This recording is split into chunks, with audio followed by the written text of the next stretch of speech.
Tuhan Yesus memberkati. Gambarnya sudah kelihatan ya Pak? Oke. Ya, terima kasih. Yuk kita lanjut. Nah, kita suku anugerah yang terindah. Kita mengucap syukur pada Tuhan. Kita memasukin tema bulanan yang baru. Kemarin sudah dibawakan oleh Dewi dengan ciamik sekali. Ya, semua karena anugerahnya. Semua karena anugerahnya, karena memang Tuhanlah yang berdaulat penuh atas hidup kita. Jadi tema ini sebetulnya ya menutup tema tahunan kita ya. Bulan terakhir ini, bulan ini dan nanti November adalah bulan anugerah bagi kita. Juga itu menandakan bahwa benar-benar Tuhan itu berdaulat penuh akan hidup kita. Itu ada di dalam 1 Korintus 15 ayat 10. Ya, nanti teman-teman bisa membacanya. Nah, saya atas tema di bulan ini, ya semua karena anugerahnya, saya mendapatkan sesuatu yang saya diberikan pengertian ya, anugerah itu sebetulnya adalah keadilan Tuhan. Jadi Tuhan itu akan menegakkan keadilan. Ya, di dalam keadilan Tuhan itu ada sesuatu ada konsekuensi ya. Jadi anugerah ini bukan yang ecek-ecek lah gitulah ya. Di dalam anugerah atau di balik anugerah itu, di sisi lain dari anugerah Tuhan itu ada satu konsekuensi yang harus kita terima ya. Ya itulah dinamakan keadilan Tuhan. Ya, itu saya bayangkan begini, sebelum Tuhan itu menegakkan keadilan, ya dia akan menghukum orang-orang atau siapapun, makhluk siapapun yang melanggar ketentuan Tuhan. Tapi sebelum dia melakukan hukuman itu, dia berikan anugerah dulu gitu. Itulah hebatnya Tuhan kita. Ya, dia akan memberikan anugerah yang terindah bagi kita agar kita ini ya tidak terhindar dari hukuman. Itu saya ambil di Yohanes 5, 19 sampai 30. Ya, nanti kita akan dengarkan. Nah, kita akan dengarkan dulu. Ini saya perdengarkan di depan supaya saya nggak lupa gitu. Nanti kalau baca firman-Nya di belakangan malah kelupaan gitu ya. Mari kita pasang telinga kita dengarkan firman ini, firman yang sungguh indah. Diambil di Yohanes 5, 19 sampai 30. Agak panjang dikit tapi nggak apa-apa. Mari kita dengarkan. Kesaksian Yesus tentang dirinya. Maka Yesus menjawab mereka katanya, Aku berkata kepadamu, sesungguhnya anak tidak dapat mengerjakan sesuatu dari dirinya sendiri, jikalau tidak ia melihat Bapa mengerjakannya. Sebab apa yang dikerjakan Bapa, itu juga yang dikerjakan anak. Sebab Bapa mengasihi anak, dan ia menunjukkan kepadanya segala sesuatu yang dikerjakannya sendiri. Bahkan ia akan menunjukkan kepadanya pekerjaan-pekerjaan yang lebih besar lagi daripada pekerjaan-pekerjaan itu, sehingga kamu menjadi heran. Sebab sama seperti Bapa membangkitkan orang-orang mati dan menghidupkannya, demikian juga anak menghidupkan barang siapa yang dikehendakinya. Bapa tidak menghakimi siapapun, melainkan telah menyerahkan penghakiman itu seluruhnya kepada anak, supaya semua orang menghormati anak, sama seperti mereka menghormati Bapa. Barang siapa tidak menghormati anak, ia juga tidak menghormati Bapa yang mengutus dia. Aku berkata kepadamu, sesungguhnya barang siapa mendengar perkataanku dan percaya kepada dia yang mengutus aku, ia mempunyai hidup yang kekal dan tidak turut dihukum, sebab ia sudah pindah dari dalam maut ke dalam hidup. Aku berkata kepadamu, sesungguhnya saatnya akan tiba dan sudah tiba bahwa orang-orang mati akan mendengar suara Anak Allah, dan mereka yang mendengarnya akan hidup. Sebab sama seperti Bapa mempunyai hidup dalam dirinya sendiri, demikian juga diberikannya anak mempunyai hidup dalam dirinya sendiri. Dan ia telah memberikan kuasa kepadanya untuk menghakimi, karena ia adalah anak manusia. Janganlah kamu heran akan hal itu, sebab saatnya akan tiba bahwa semua orang yang di dalam kuburan akan mendengar suaranya, dan mereka yang telah berbuat baik akan keluar dan bangkit untuk hidup yang kekal. Tetapi mereka yang telah berbuat jahat akan bangkit untuk dihukum. Aku tidak dapat berbuat apa-apa dari diriku sendiri. Aku menghakimi sesuai dengan apa yang aku dengar, dan penghakimanku adil. sebab aku tidak menuruti kehendakku sendiri. Melainkan kehendak Dia yang mengutus aku. Haleluya. Nah, mengenai Yohanes 5 dari ayat 19 sampai 30, kadang-kadang kita dibenturkan begini. Ada juga yang mengajarkan bahwa memang ada firman-Nya yang mengatakan begini, aku datang bukan untuk menghakimi, tetapi memberikan kehidupan yang kekal. Seolah-olah agak berbenturan dengan Yohanes 5 ayat 19 sampai 30. Tapi sebetulnya gini, waktu Tuhan itu datang ke dunia untuk yang 2000 tahun yang lalu, itu memang Dia tidak langsung menghakimi, tetapi Dia memberikan anugerah. Tapi nanti kalau Dia datang lagi, itu bukan anugerah lagi, anugerahnya sudah selesai. Kita sudah diberikan kesempatan anugerah. Anugerah itu hanya sekali aja. Ya, karya salib itu hanya sekali aja. Tapi nanti kedatangannya Dia yang nanti itu adalah hukuman. Ya, siapapun yang tidak mau menerima anugerah atau hidupnya keluar dari anugerah yang sekarang sudah diberikan kepada kita, pasti akan mengalami penghukuman dari Tuhan.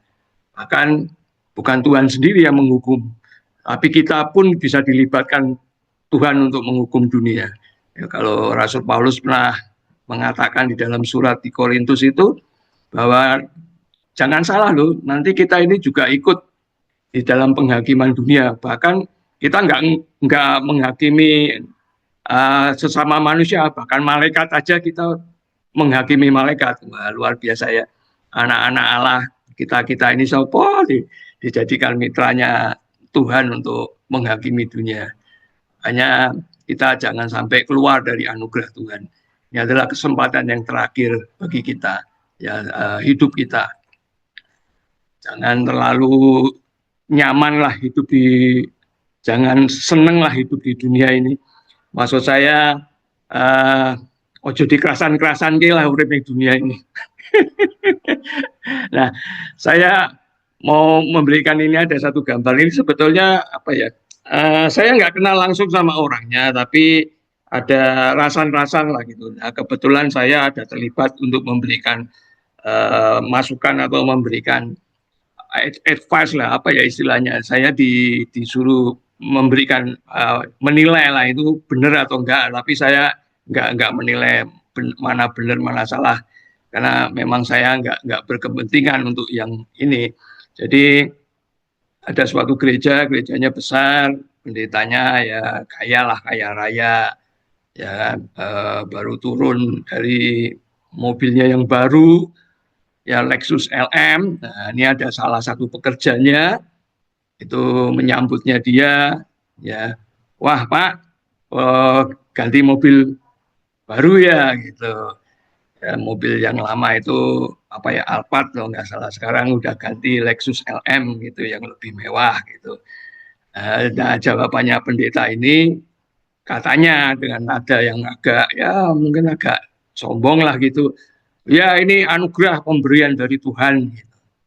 Nah, pekerjanya tadi yang nyambut tadi itu mendengar kata-kata begitu itu menjadi down ya. Down tuh maksudnya gini, saya ini sudah kerja melayani Tuhan. Jadi ada pekerja ya yang sekarang yang waktu itu dia tugasnya jadi asar yang nyambut pendetanya ini. Dia tuh melayani Tuhan, ikut sama pendeta ini sejak pendeta ini kere. Waktu itu pendeta itu belum punya apa-apa gitu. Tapi sekarang udah nanjak gitu. Jadi banyak pekerja-pekerja yang merasa tuh begini, bukan hanya pekerja tapi jemaat merasa begini. Kalau pendeta saya bisa diberkati seperti itu, kenapa aku nggak diberkati ya? Nah, ada situasi gimana ya? Dia udah merasa bahwa mengikut melayani di dalam gereja ini sudah hampir 20 tahun lebih lah gitu. Ya, sejak gereja ini masih kecil gitu. Pendetanya aja waktu itu cuma naik sepeda motor lah. Sekarang bisa jadi kaya raya, tetapi kenapa kok umatnya atau apa pekerjanya lah ya, mungkin kalau umat sih oke, mungkin nggak terlalu, tapi kenapa pekerja-pekerjanya nasibnya nggak berubah gitu. Bahkan kalau pekerjanya itu minta di apa ya, ya mungkin ngeluh lah ya sama pendetanya, minta tolong, Terus seolah-olah pendetanya tuh pelit gitu. Ya udah doalah gitu. Jadi setelah saya dengarkan ternyata pekerja ini mau ngutang lah sama pendetanya gitu, minta tolong lah karena kepepet gitu. Tapi sama pendetanya cuma disuruh doa gitu. Nah, ini yang membuat dia tuh jadi muntap gitu ya. Sampai dia merasa aku sih jadi salah apa ya. Kenapa kok sampai keluar di mulutnya tuh kok kenapa Tuhan nggak adil gitu. Nah, ini sih memang situasi seperti ini ternyata tuh banyak loh. Ya, ada yang merasa karena gini ya, pendeta ini sering khotbahnya begini, kalau dia diberkati nanti nanti apa jemaat-jemaatnya juga ikut diberkati karena berkat itu mengalir dari kepala Harun ke janggut dan jubahnya turun. Jadi ayat-ayat seperti itulah yang dipakai-pakai terus. Harus banyak doa, rajin, ya kan? Uh, ya ayat-ayat seperti itulah, rajin melayani begitu. Sampai akhirnya pekerja ini merasa kok kayaknya saya diperalat ya. Saya kayaknya diperalat jadi gimana ya situasi agak sulit. Uh, Akhirnya saya memberikan masukan gini, saya nggak bisa menilai mana yang benar mana yang enggak karena kan saya juga baru baru tahu atau baru kenal baru itu gitu. Saya nggak bisa menilai yang lebih jauh lagi gitu. Uh, Mungkin kalau zaman dulu ilmu saya nggak hilang, saya bisa nerawang gitu. Tapi sekarang saya hanya cuma mendengar itu, akhirnya apa? Ya udahlah kamu baca bukuku aja lah. Saya cuma memberikan advice, kamu baca bukuku aja lah. Kamu membaca buku ini, nah saya belum ketemu orangnya sih. Nanti kalau saya ketemu, saya mau tanya, kamu setelah baca bukuku apa yang bisa kamu dapatkan? Jadi orang ini apa merasa apa ya bahwa ya itu dia merasa memang hidupnya nggak dapat anugerah gitu. Padahal dia melayani Tuhan, benar-benar melayani, sepenuh hati melayani gitu. Tapi kenapa kok cuma pendetanya aja yang diberkati? Dan pendetanya ya memang pelit juga sih. Kalau punya duit, kalau orang itu apa-apa lagi itu pekerjanya loh, yang ngikut dia sejak sejak lama sekali dan jadi pelayan gereja juga nggak diupah, ya kan nggak digaji juga gitu ya, pelayanan sepenuh hati. Tapi kita ketika benar-benar butuh butuh duit, sebetulnya benar-benar ngasih aja enggak, malah disuruh doa. Nah itu yang bikin sakit hati. Ya kadang-kadang ya oke lah doa ya doa, tapi kalau kalau kita bisa apa yang mesti lihat situasinya juga ya. Kalau orang itu memang butuh, benar-benar butuh, ya kan untuk sesuatu yang sangat penting, ya kalau memang kita ada uang, ya kita mesti harus menolong orang. Jadi kadang-kadang ya terjebak situasi-situasi seperti itu, dan dia juga ngomong begini, ternyata yang terjebak situasi itu nggak cuma dia, banyak juga gitu. Jadi apa ya kadang-kadang kalau kita sebagai pimpinan, contohnya pendeta, terus kalau hidupnya terlalu flexing, terlalu hedon itu juga bisa membuat apa ya, bukan pimpinan yang baik. Untungnya kita punya Tuhan itu kok enggak seperti itu ya. Untung sekali saya punya Tuhan itu sangat-sangat sederhana gitu. Ya, kenapa pendeta ini kok ya nggak bisa niru Paus lah ketika datang ke Indonesia ya kan. Dengan begitu sederhananya ya kan. Kalau kita ngomong organisasi gereja Katolik itu kan duitnya pasti banyak, jemaatnya aja miliaran gitu ya kan, cuma satu organisasi pasti banyak duitnya. Tapi Paus Francis waktu itu begitu sangat sederhananya ya, waktu datang ke Indonesia aja cuma minjem mobilnya semua itu dan saya supirnya gitu. Ya Pak ya, datang ke Indonesia itu cuma pakai mobil Innova loh, begitu sederhananya ya pimpinan yang besar seperti itu. Tapi kadang-kadang kalau kita lihat apa ya pimpinan-pimpinan rohani yang arogan, yang sombong, yang itu kok menurut aku sih ya kok nggak bisa jadi leader yang baik gitu ya. Bagaimana bisa jadi leader yang baik ya kalau apa ya hidupnya seperti begitu. Nah, saya punya pemikiran tuh begini, kita bisa dalam keadaan yang serba diberkati secara materi, mungkin kita bisa ngomong oh ini anugerah Tuhan, oh ini pemberian Tuhan. Tapi apa iya nanti kalau si orang ini yang selalu ngomong ini anugerah pemberian Tuhan, Apakah nanti kalau sudah masuk ruangan ICU, ya, yang sudah sentik-sentik gitu, apakah dia bisa nggak kira-kira? Mungkin ngomong mulutnya sudah nggak kuat untuk ngomong, tapi kira-kira jiwanya bisa nggak dia ngomong, oh ini anugerahmu ya Tuhan, terima kasih Tuhan. Apakah bisa seperti itu? Kalau diukur skalanya ya, 1 sampai 10, menurut aku skalanya cuma 2 itu. Jadi kalau dia sudah merasa hidup kedagingannya enak, ketika terus dia merasa, oh itu anugerah, oh itu pemberian Tuhan, tapi dalam keadaan mengalami mengalami situasi yang seperti masuk ruangan ICU, ya mungkin sudah sekarat gitu, udah hampir-hampir jiwanya itu udah hampir-hampir lepas sukmanya, apakah bisa memikirin, oh ini juga anugerah Tuhan juga. Harusnya dia konsekuensi. Kalau dia merasa bahwa semua hartanya itu adalah anugerah pemberian Tuhan, tapi ketika mau ajal menjemput pun, dia harus tetap konsekuensi harusnya. Tetap harus bisa terucap, oh ini anugerahmu Tuhan, terima kasih Tuhan. Oh sudah memberkati aku. Kayaknya agak susah deh. Kalau menurut aku, karena apa? Kita sudah terbiasa dengan hidup yang mapan, yang enak, ya kedagingan kita dijor terus kita lupa untuk melatih roh kita sebetulnya. Ya, jadi situasi ini situasi yang banyak hari-hari ini banyak terjadi di lingkungan kita sendiri. Kita nggak usah ngomongin orang lain lah. Kita sesama orang Kristen lah. Di dalam lingkungan gereja itu terjebak hal-hal yang seperti ini. Sebetulnya hal-hal seperti ini inilah yang saya sebut dengan kuadran 3. Orang-orang yang nggak bisa digondelin terus dengan kedagingannya, digondelin terus dengan kedagingannya. Memang kadang-kadang dunia itu ya memang begitu ya. Kalau kita nggak flexing, kalau kita nggak hedon itu kurang populer gitu. Jadi kalau pendetanya kita pendeta-pendeta yang yang melayani di pedesaan-pedesaan yang sangat miskin itu kan nggak populer gitu. Yang golek jemaat ya memang susah, benar-benar susah gitu. Tapi kalau dia flexing, hedon ya, wah tongkrongannya Lexus gitu, itu memang jemaatnya kayak magnet loh, jemaatnya memang banyak gitu. Ya nggak ngerti lah sistem dunia itu kadang-kadang ya susah diomongin sih ya. Ya. Orang-orang yang seperti ini apakah bisa mengucap syukur, apalagi kalau sudah kondisinya seperti ini. Ketika dia sudah ada di dimension di San Diego Hill, apakah juga jiwanya bisa bisa ngomong, oh terima kasih anugerahmu ya Tuhan, terima kasih pemberian Tuhan. Ya, makanya saya diberikan judul sama Tuhan itu hati-hati. Di dalam anugerah, anugerah itu memang kita terima dengan sukacita, tetapi di balik anugerah itu ada keadilan Tuhan yang harus ditegakkan. Jadi kita juga harus berhati-hati, ya.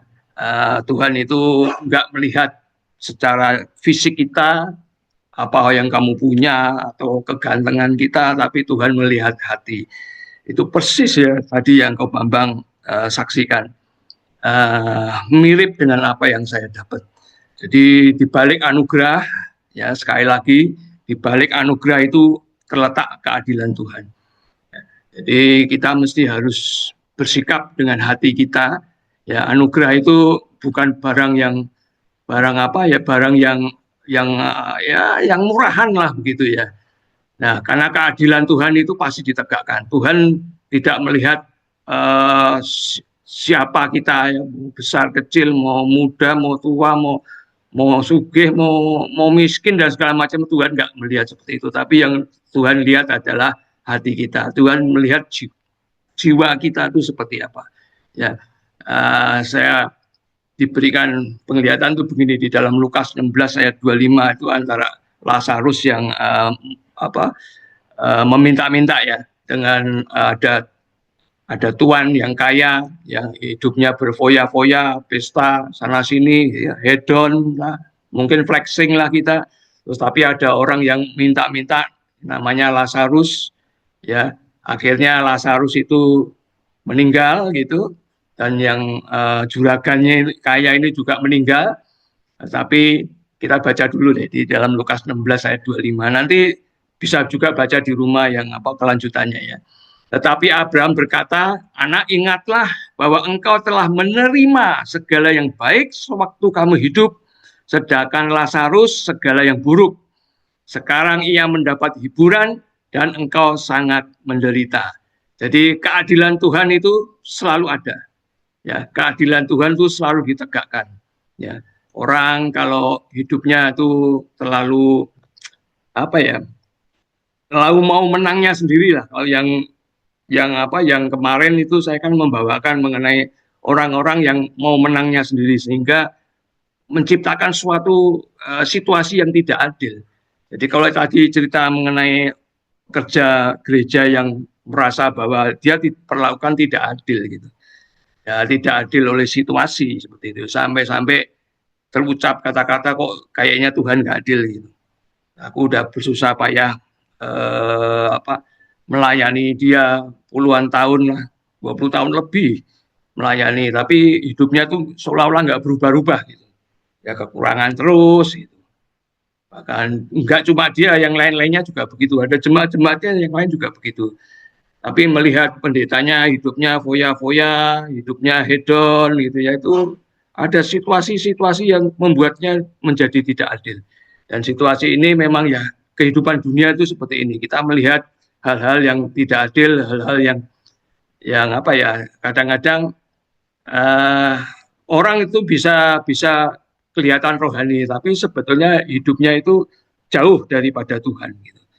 Jadi walaupun kita bisa rajin ke gereja, bahkan pendeta sekalipun ya kelihatannya rohani, tapi sebetulnya enggak gitu. Kehidupan yang aslinya tuh enggak gitu. Itu yang kadang-kadang Tuhan Yesus bisa ngomong itu orang-orang yang apa ya, munafik lah. Ya, orang-orang Farisi yang munafik lah gitu. Ya, jadi kita mesti harus waspada dalam hidup ini ya. Kita bagaimana kita ini memperlakukan anugerah Tuhan itu harus benar-benar dengan hati, ya, nggak sembarangan. Ya, kita akan belajar sedikit mengenai kasih karunia. Kemarin sebenarnya Dewi sudah membawakan dengan luar biasa ya, jamik lah gitu ya. Dia bisa menjabarkan bahwa kasih itu bagaimana gitu ya. Karunia itu seperti apa? Maksudnya kasih karunia atau anugerah itu seperti apa? Kalau saya ambil di dalam Efesus ini hampir sama dengan Dewi kemarin ya. Sebab karena kasih karunia, bahasa aslinya itu karis, ya anugerah juga. Jadi karis ini bisa diterjemahkan kadang-kadang anugerah oleh Lembaga Alkitab Indonesia, tapi juga bisa diterjemahkan kasih karunia, sama lah. Ya, tapi dari bahasa aslinya itu karis. Kamu diselamatkan oleh iman, itu bukan hasil usahamu, tetapi pemberian Allah. Kemarin Dewi mengatakan itu hak prerogatifnya Allah, betul. Ya, itu bukan hasil pekerjaanmu. Jangan ada yang memegahkan diri. Ingat ya, jangan ada yang memegahkan diri. Karena kita ini buatan Allah, diciptakan dalam Kristus Yesus untuk melakukan pekerjaan baik yang dipersiapkan Allah sebelumnya. Ia mau supaya kita hidup di dalamnya. Dan satu yang perlu kita pelajarin adalah jangan ada orang yang memegahkan dirinya. Ini sebetulnya kuncinya ada di sini nanti. Nah, kita belajar agak mendalam sedikit mengenai karis ini, mengenai anugerah. Ya, kalau saya ambil dari leksikonnya New American Standard Bible, ya, kalau bahasa aslinya itu kita bisa belajar menggalinya lebih dalam. Kita bisa lebih dalam lagi untuk belajar tentang firman Tuhan. Kalau kemarin Wahyu mengatakan kita harus berteologi yang bagus lah, yang baik lah gitu. Ya, nah hari ini kita coba sedikit menggali kedalaman sedikit lah ya mengenai karis ini.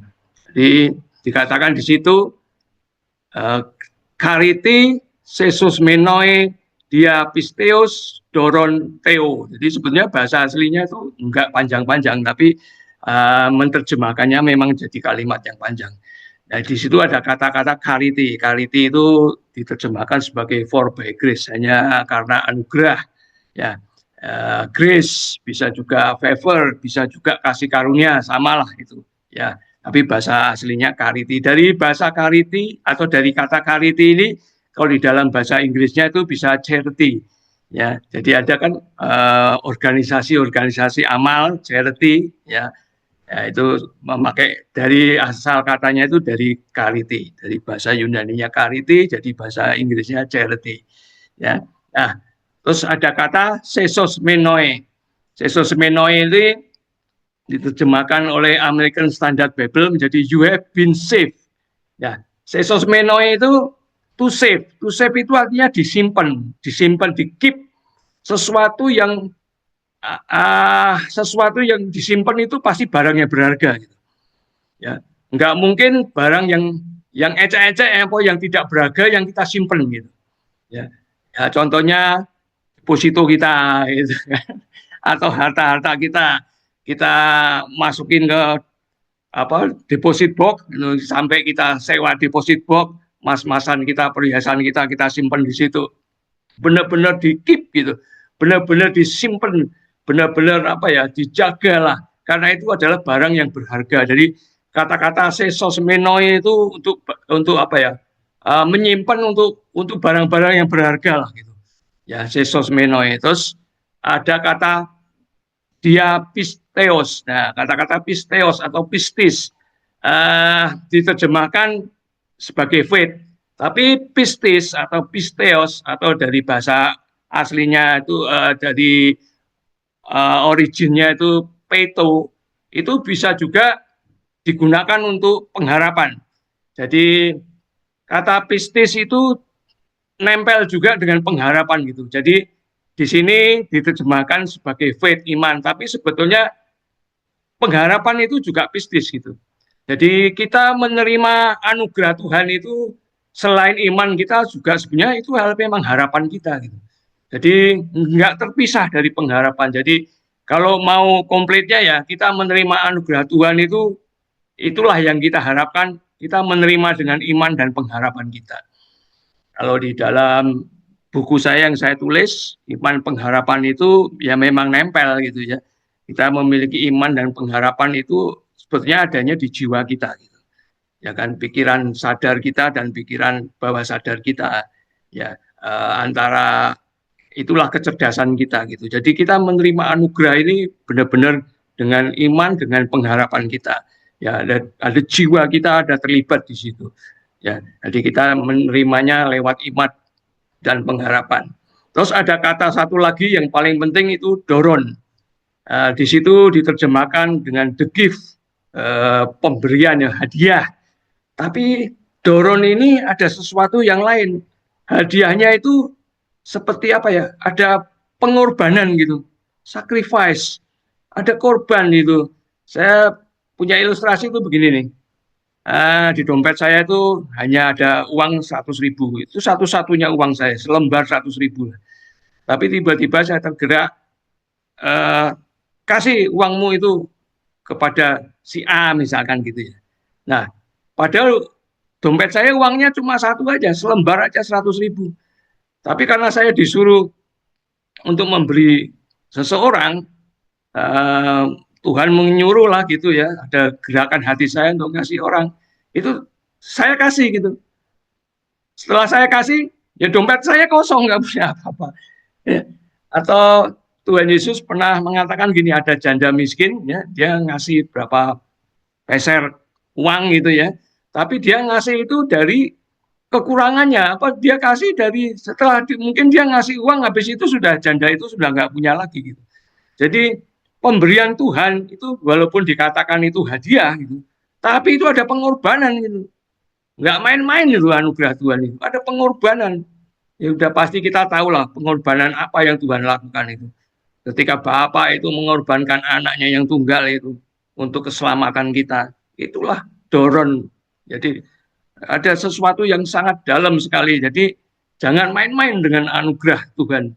Kalau Tuhan itu sudah memberikan segalanya untuk kita, ya yang disebut dengan anugerah. Karena kata-kata anugerah itu kan seperti apa ya, hal yang sepele gitu loh. Kadang-kadang yang apa, yang ya karena saking apa ya, saking biasanya orang Kristen ngomong anugerah, grace itu kasih karunia, seolah-olah tuh nggak ada kuasanya loh, nggak ada, ya itu kata-kata biasa lah gitu ya. Ya, seolah-olah seperti itu. Padahal kalau kita lihat yang namanya anugerah itu begitu besar pengorbanan Allah kepada kita. Ya, dia sudah mengorbankan anaknya sendiri. Tuhan Yesus itu sebagai domba sembelihan. Ya, dia harus mencurahkan darahnya, dia harus tubuhnya harus rusak, ya, dipaku, digebukin, ditusuk dan segala macamnya. Dia benar-benar mengorbankan nyawanya untuk kita. Yaitu yang harus, makanya di dalam anugerah itu, di balik anugerah itu ada keadilan Tuhan. Ya, orang-orang itu harus. Nah, ini ada satu lagi yang kadang-kadang saya dengerin tuh kuping saya sampai keri loh. Gimana ya? Kadang-kadang ada mungkin terlanjur apa ya? Ada pendeta-pendeta yang ngomong bahwa oh keselamatan itu gratis gitu. Mungkin dia tidak sengaja ya, mungkin ngomongnya itu tidak sengaja, tapi saya mendengarnya itu gregetan saya gitu. Ya, gratis kepalamu peang gitu, gratis, gratis dengkulmu itu. Keselamatan itu gratis gitu.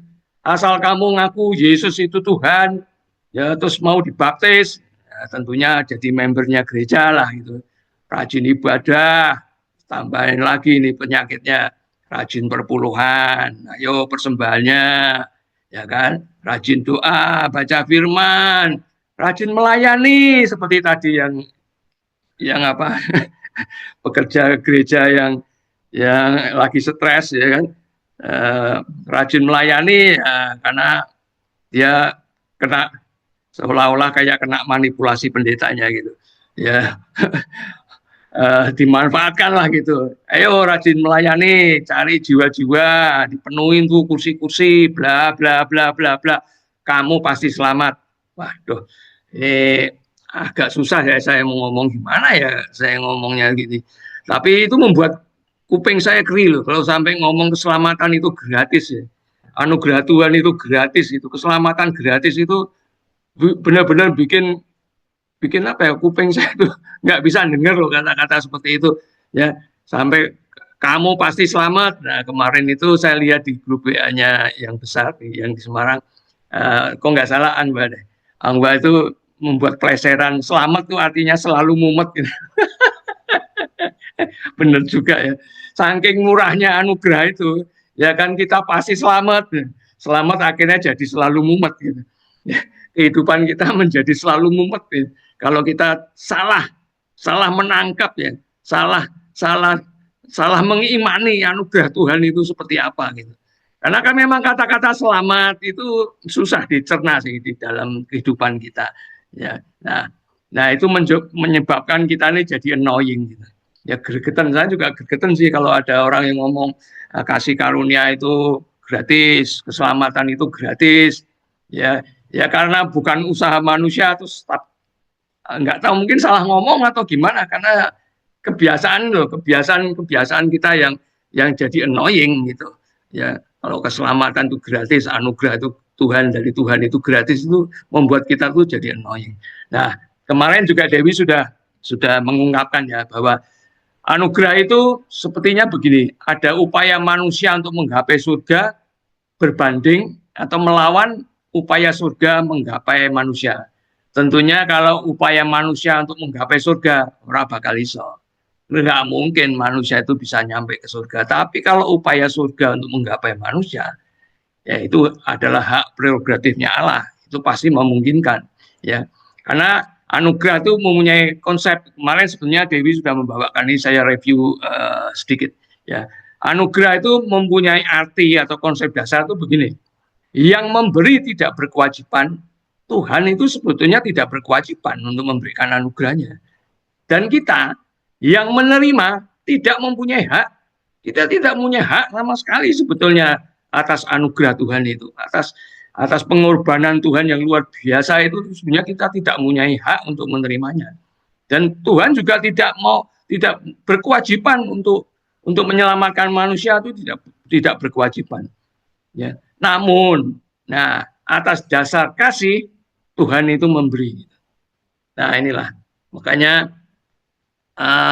mengasihi Tuhan lebih dari segalanya itu adalah ungkapan rasa syukur kita karena kita sudah menerima anugerah Tuhan. Saya nggak ngerti kita mau membalas kebaikan Tuhan itu dengan apa lagi gitu. Ya, saya udah nggak ngerti gitu. Nah, karis anugerah itu di dalam bahasa Ibrani itu kana, ya kana. Sehingga ada kata-kata kana, ya atau tanah Kanaan itu adanya tanah anugerah dari Tuhan. Atau pernah kan ada perkawinan di Kana gitu ya, itu Kana itu artinya anugerah juga. Jadi bahasa Yunani-nya karis, tapi bahasa Ibrani-nya itu kana gitu ya. Nah, Tuhan itu dengan bebas mengulurkan dirinya, atau kemurahan ini konsep dari anugerah. Tuhan itu bebas mengulurkan tangannya atau dirinya, kemurahannya, anugerahnya, grace-nya untuk menjangkau manusia. Jadi Tuhan itu me, apa ya, mendekatkan dirinya kepada manusia. Ya, jadi konsepnya itu Tuhan mendekatkan dirinya kepada manusia, tetapi kita sebagai manusia dengan ketaatan kita, ketaatan di sini saya terjemahkan sebagai iman, pengharapan, dan kasih kita. Kalau kata-kata tiga kata ini iman, pengharapan, dan kasih, kalau mau lebih detail lagi bisa baca buku saya ya. Iman, pengharapan, dan kasih ini. Jadi manusia dengan ketaatannya itu bertodah. Nah, todah itu artinya angkat tangan, ya, memberikan korban syukur kepada Tuhan. Jadi Tuhan itu mengulurkan tangannya dari atas, dari langit. Tuhan mengulurkan tangannya dari bawah, dari bumi. Manusia itu mengangkat tangannya untuk menerima tangan Tuhan. Jadi Tuhan uh, mendekatkan dirinya kepada manusia, ya, dan manusia menerima uluran kasih Tuhan itu dengan tangannya yang terangkat. Itu ilustrasinya seperti itu. Jadi hubungan manusia dengan Tuhan itu seperti infinity loop. Jadi hubungan timbal balik yang tidak putus-putusnya. Ya, gambarnya seperti itulah ilustrasinya. Dan sebetulnya anugerah Tuhan itu apa sih? Tuhan memulihkan hubungannya. Jadi kita dipulihkan atas inisiatif Tuhan. Tuhan ini ingin hubungannya dia dengan manusia yang dia kasihi itu terhubung kembali. Kalau kita bisa menerima anugerah Tuhan dengan baik dan kita menjaganya dan hidup kita di dalam anugerah Tuhan, kita itu seperti akan menerima dua sungai kehidupan kita yang hilang. Masih ingat ya, kita punya 4 sungai kehidupan, 2 sudah hilang, yang 2 masih ada.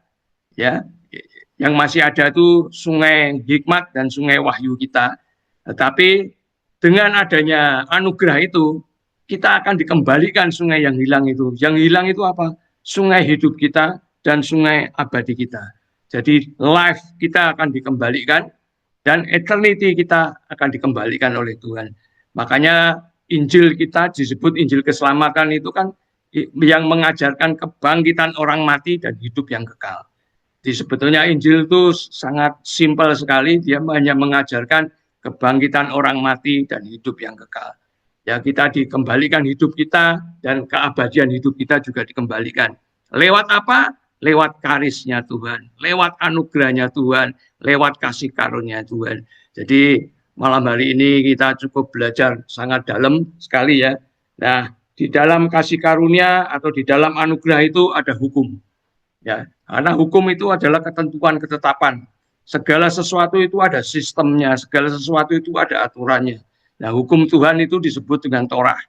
Ya, jadi kalau Torah Musa itu ada di dalam daging kita. Tapi Torah kasih karunia, nah inilah anugerah. Anugerah yang sudah Tuhan berikan. Torah kasih karunia atau Taurat kasih karunia itu adanya di dalam Roh. Ya, seperti dalam Roma 7, ya, saya ambil 2 aja, ya, Roma 7 ayat 6. Tetapi sekarang kita telah dibebaskan dari hukum Taurat sebab kita telah mati bagi Dia yang mengurung kita, sehingga kita sekarang melayani dalam keadaan yang baru menurut Roh. Dan bukan dalam keadaan lama menurut hukum Taurat. Jadi hukum Taurat itu adanya di dalam daging kita. Hukum Taurat itu bukannya dihilangkan dalam hidup kita. Ada, tetapi hukum Taurat itu adanya di dalam daging kita. Ya, Kematian itu adanya di dalam daging kita, tetapi kita dihidupkan menjadi keadaan yang baru, manusia baru kita menurut roh. Jadi hukum Torah atau hukum kasih karunia itu atau anugerah Tuhan itu adanya di dalam kehidupan rohani kita. Ya. Syukur kepada Allah oleh Yesus Kristus di ayatnya yang 25. Syukur kepada Allah oleh Yesus Kristus Tuhan kita. Jadi dengan akal budiku aku melayani hukum Allah. Akal budi di sini sebetulnya adalah jiwa kita. Jadi bisa saya terjemahkan begini. Dengan jiwaku atau dengan iman dan pengharapanku aku melayani hukum Allah, hukum kasih karunia, ya. Tetapi dengan tubuh insaniku aku melayani hukum dosa. Ya, dosa kita itu ada di dalam tubuh jasmani kita, ya, sehingga tubuh jasmani kita memang harus mati, tetapi roh kita lah yang akan hidup kekal selama-lamanya. Nah, masih ingat ya kuadran kehidupan kita? Kalau saya bisa simpulkan tuh begini sebenarnya. Yang namanya anugerah itu sebetulnya cuma ada di kuadran 4. Ketika kita menjadi orang Kristen, oke lah, kita sudah diangkat ditarik dari kegelapan menjadi terangnya Allah. Tetapi kalau kita masih terus ada di kuadran 3, sebetulnya kita belum menerima anugerah Tuhan. Atau kita ya tadi, kita ada di dalam anugerah Tuhan, kita tahu di anugerah Tuhan, tapi kita tidak di dalam anugerahnya Tuhan.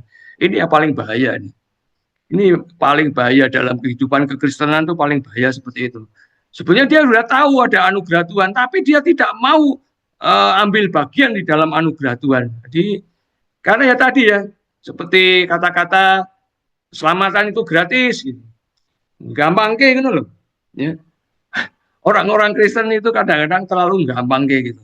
Tidak menghargai loh pengorbanan Tuhan yang seperti itu. Ya kan? Disuruh mengasihi Tuhan ini susah, memang nggak tahu ya menungso apa ya dedel gitu. Mengasihi Tuhan itu susah banget loh. Saya aku sendiri juga ya kadang-kadang masih setengah-setengah loh mengasihi Tuhan. Padahal iso nulis buku, iso ngomong kayak begini ya, tapi kadang-kadang nggak tahu kenapa ya, kadang-kadang kok mengasihi Tuhan ini iso kadang-kadang masih hitung-hitungan juga loh. Tapi kita tetap belajar, harus belajar setiap hari belajar itu. Nanti yang kau Bambang utarakan ya, setiap hari harus belajar. Memang kita harus apa ya, kedagingan kita itu harus kita kalahkan sih. Memang. Kalau memang Tuhan izinkan kita disuruh bangun jam 3 kayak ya dipaksa lah gitu. Pokoknya dipaksa aja lah gitu. Ya usahakan dipaksa lah gitu. Memang manusia kalau nggak dipaksa, daging kita kalau nggak dipaksa itu pasti kita akan kalah gitu. Memang kita harus keras pada karakter kita sendiri gitu. Keras pada sifat-sifat kita sendiri gitu. Ya kedagingan kita memang harus dilawan sih. Yang bisa ngelawan ya diri kita sendiri sebetulnya.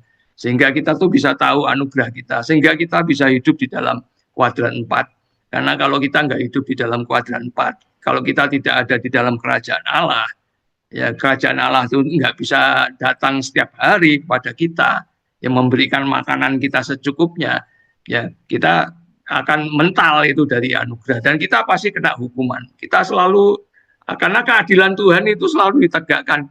Karena kasih itu adalah keadilan Tuhan. Anugerah itu ya keadilan Tuhan itu sebetulnya.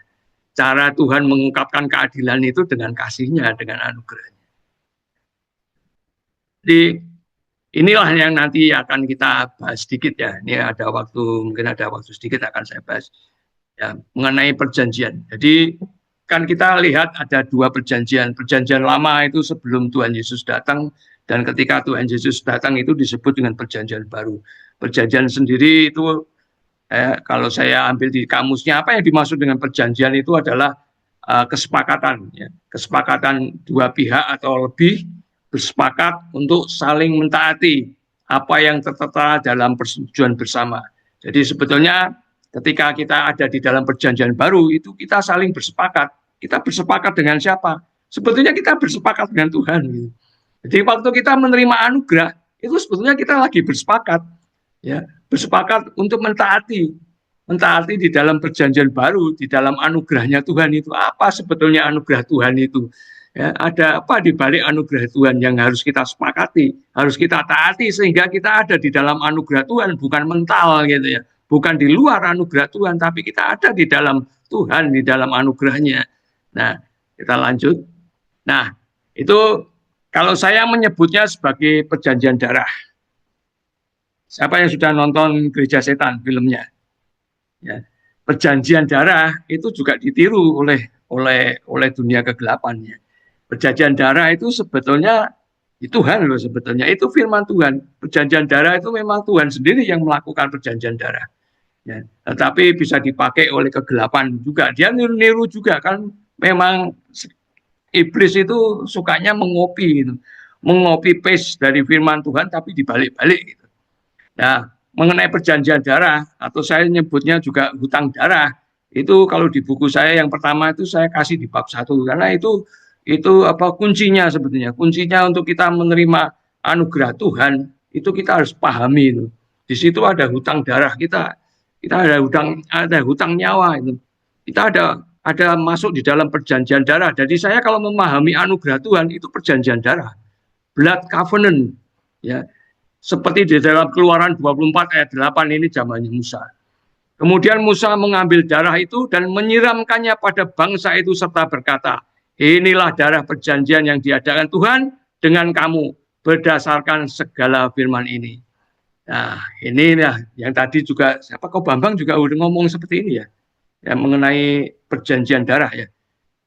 Sebab inilah darahku, darah perjanjian yang ditumpahkan bagi banyak orang untuk pengampunan dosa. Ini kita ketika menerima perjamuan kudus ya.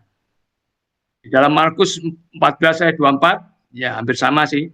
Dan ia berkata kepada mereka, inilah darahku, darah perjanjian yang ditumpahkan bagi banyak orang.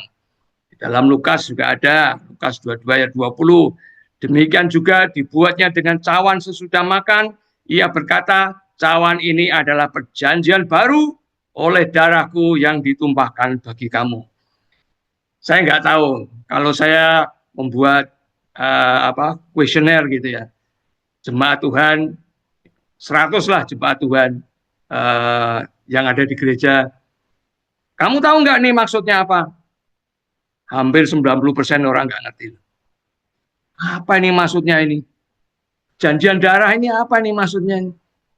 Tapi untung kita ya, bulan kemarin kita sudah belanja, sudah minta hikmat dan wahyu kepada Tuhan. Nah, kalau malam hari ini saya mengatakan seperti ini, saya yakin yang mendengarkan ini pasti tahu maksudnya lah. Jadi kalau masih bingung bisa baca buku saya lah. Kita harus paham loh ini. Ya, anugerah itu perjanjian darah loh. Jadi perjanjian darah itu kita menyerahkan seluruh hidup kita kepada Tuhan. Ketika kita menerima anugerah, ya kita tuh menyerahkan ya. Karena begini, harus ada take and give gitu. Kalau Tuhan sudah memberikan nyawa anaknya, kalau Tuhan itu sudah memberikan segalanya untuk kita, terus kita mau memberikan apa? Itu hukum alam loh. Ada yang memberi, ada yang menerima gitu. Ya. Bahkan yang lebih berbahagia itu yang memberi gitu. Jadi ketika kita menerima anugerah, itu otomatis yang menerima juga akan memberi gitu. Kalau Tuhan sudah memberikan nyawanya untuk kita, nah kamu mau ngasih apa sebagai balas nyawanya Tuhan? Bukan itu juga nyawa kita serahkan kepada Tuhan. Malam hari ini ya, kalau ada yang merasa belum menyerahkan nyawanya kepada Tuhan, coba membuat perjanjian sama Tuhan. Karena ini yang paling menurut aku yang paling esensi dari kehidupan kita sebagai orang Kristen, sebagai muridnya Kristus, itu adalah kita menyerahkan nyawa kita kepada Tuhan. Menyerahkan tubuh jiwa roh kita kepada Tuhan. Karena kita ini miliknya Tuhan. Ya, kita sudah ditebus, sudah lunas, dibayar lunas. Yang tadi kita miliknya kegelapan, sekarang jadi miliknya Tuhan. Benar-benar miliknya Tuhan. Rasul Paulus mengatakan gini, hidupku bukan aku lagi, tetapi Kristus yang ada dalam diriku. Itu juga untuk kita. Sama untuk kita. Kita ini anak-anak Allah. Ya, hidup kita bukan diri kita lagi. Ya, kita ini miliknya Tuhan. Jadi tubuh jiwa roh kami, jiwa, tubuh, jiwa, roh kita memang harus kita serahkan kepada Tuhan. Jadi kalau malam hari ini ada yang merasa jadi orang Kristen bingung gitu, ya, jadi orang Kristen itu menyerahkan nyawamu kepada Tuhan, udah itu aja lah. Ya. Kuncinya sebenarnya di situ. Pasrah bongkotan sama Tuhan, nyawamu loh serahkan sama Tuhan. Karena Tuhan juga sudah memberikan nyawanya untuk kita kok. Apa yang kalau tidak ada take and give, ya, kamu cuma menerima toh, nggak mungkin bisa, nggak bisa tadi ya hubungan infinity loop-nya itu nggak terbentuk gitu. Ya. Dari sisi Tuhan sudah mengulurkan tangannya, dari sisi kita juga kita mengangkat tangan supaya bertemu itu infinity loop, hubungan timbal baliknya itu ada. Ini hukum alam. Ada yang memberi, ada yang menerima. Itu pasti. Ya, kalau kita sudah diberi, berarti kan kita punya hutang. Gitu. Kita punya hutang nyawa loh sama Tuhan. Jangan main-main. Ya. Nah, kalau kamu tidak bisa membayarnya ya, ya habislah kita gitu. Ya, saya lanjut ya. Jadi mulai hari ini kalau ada yang merasa belum tanda tangan perjanjian darah ini, ayo tanda tangani. Ya, setelah selesai saya membawakan firman ini, sharing firman ini sebelum Anda tidur, kalau Anda merasa memang Anda belum menandatangani perjanjian darah dengan Tuhan, tanda tangani hari ini. Ya. Karena itulah yang Tuhan inginkan, menyerahkan semua hidupmu, nyawamu, hatimu, pikiranmu, semua serahkan kepada Tuhan. Atau rohmu serahkan pada Tuhan, iman, pengharapan, kasihmu kamu serahkan kepada Tuhan. Itu yang berkenan dalam hidup kami. Jadi kemarin juga Dewi mengatakan begini, jadi sebetulnya karunia itu seperti abolisi ya. Jadi seharusnya kita ini orang-orang hukuman, tetapi kita di stop, pengadilannya di stop, yang ini nggak usah dihukum. Kita orang-orang yang salah tapi dibenarkan oleh Tuhan. Ya kita menerima abolisi. Jadi anugerah itu seperti abolisi. Kemarin Dewi juga udah membawakan ini ya.